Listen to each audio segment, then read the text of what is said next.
لواحقین شہدائے پولیس،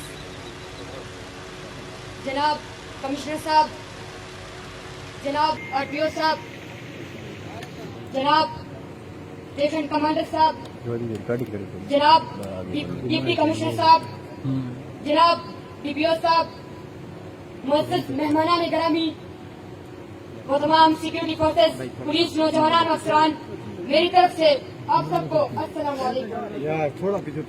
میں آج اس موضوع پر یہاں بات کرنے آیا ہوں، اس کا عنوان ہے ہم کیسے بھول سکتے ہیں کہ جب 29 جولائی 2013 کو ڈیرہ اسماعیل خان جیل حملے میں فرار دہشت گردوں کی گولیاں جب میرے والد شہید ہیڈ کانسٹیبل میر زمان کی جسم سے آر پار ہوئی تو اس دن ہماری دنیا تاریخ ہو گئی۔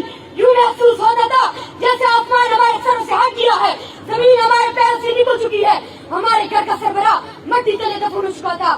تب ہمیں احساس ہوا ان کے ہونے سے وقت ہوتے ہیں، ان کے ہونے سے وقت ہوتے ہیں، باپ گھر کے درخت ہوتے ہیں۔ جناب والا، لیکن جیسے جیسے وقت گزرتا گیا ہم یہ جانتے گئے کہ یہ صدمہ نہیں بلکہ یہ تو فخر ہے، اور اس فخر میں ہم اکیلے نہیں بلکہ یہ تو ڈیرہ اسماعیل خان کے اس سے پولیس شہدا کے گھر والوں کا فخر ہے۔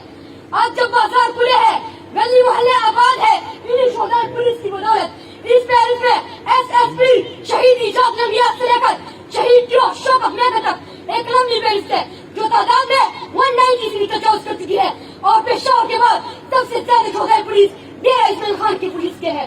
ہم کیسے بھول سکتے ہیں ان شہیدوں کو جو جیل پر دشمنوں کے حملے میں مقابلہ کرتے ہوئے شہید ہوئے؟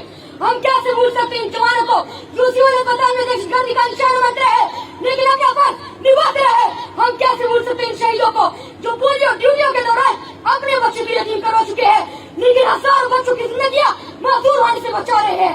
ہم کیسے بھول سکتے ہیں ان شہیدوں کو جو گلاچی سے لے کر پروا اور ڈراموں تک شہریوں کی حفاظت کرتے ہوئے اپنی جان کا نذرانہ پیش کر چکے ہیں؟ ہم کیسے بھول سکتے ہیں ان غازیوں کو جو آدمی سینہ تان کر چیک پوسٹوں، بازاروں، گلیوں، محلوں میں ہمارے لیے آج بھی اپنی جان قربان کرنے کو تیار ہے؟ ہم نہیں بھول سکتے، ہم نہیں بھول سکتے۔ جناب والا، یہاں پر میں ایک شعر عرض کرنا چاہوں گا، گرا تو سکتے ہو میرے بدن کی دیواریں، گرا تو سکتے ہو میرے بدن کی دیواریں، لیکن میرے یقین کو مٹا نہیں سکتے۔ جناب والا، میرے والد مجھے آج بھی بہت یاد آتے ہیں جب میں اپنے ہمر دوست کو ان کے والد کے ساتھ دیکھتا ہوں، لیکن جو بات مجھے سمجھ دیتی ہے وہ یہ ہے کہ میرے والد نے اس شہر، اس ملک کے لیے اپنی جان قربان کی۔ آج میرے 2 بھائی بھی پولیس فورس میں اپنی خدمات سے انجام دے رہے ہیں جن پر مجھے فخر ہے۔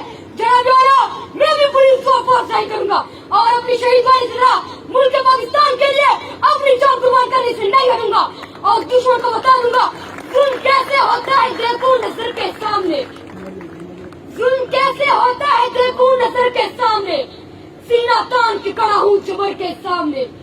موت پر حق ہے آئے گی ایک دن مگر، موت پر حق ہے آئے گی ایک دن مگر، کوئی وزیر کڑا نہ ہو میری قبر کے سامنے۔ معزز سامعین، میرے ساتھ مل کر بلند آواز میں نعرے لگائیں، خیبر پختونخوا پولیس پاک فوج زندہ باد، پاکستان زندہ باد۔ والسلام، آپ کی محبتوں کا بہت بہت شکریہ۔